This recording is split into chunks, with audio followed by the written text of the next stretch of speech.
मुखिया मिर्ची जैसे तोहार नखरा हो, देखते ही राजा दिल धक धक करे हो। मुखिया मिर्ची जैसे तोहार नखरा हो, देखते ही राजा दिल धक धक करे हो। चाल में चिंगारी बात में तड़का हो, लगे तो भैया पूरा झटका हो। मुखरा में मिर्च जैसे तोहार नखरा हो, देखते ही राजा दिल धक धक करे हो। मुखरा मिर्ची जैसे तोहार नखरा हो, देखते ही राजा दिल धक धक करे हो।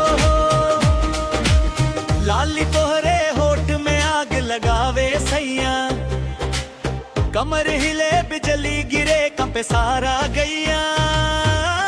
आँख मारे जब तू पब्लिक बोले ओ, पवन शैल में बोले जिया अंत भगन हो। तीखी तीखी नजरिया मीठी तो हर बोली, एक बार मुस्की दे 10 रंग जाए होली। मुखरा में मिर्च जैसे तोहार नखरा हो, देखते ही राजा दिल धक धक करे हो।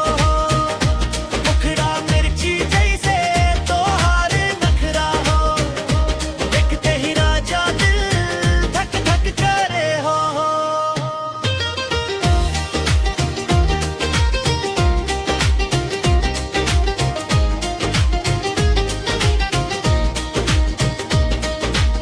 जिसमें कर वो देख दिल हो जाला लाल। राजा बोले धीरे से तू तबवा, भीड़ में भी चमके तू तशार हो। स्टेज पे आविस्ता बोले चोर कतार हो। मुखरा मिर्ची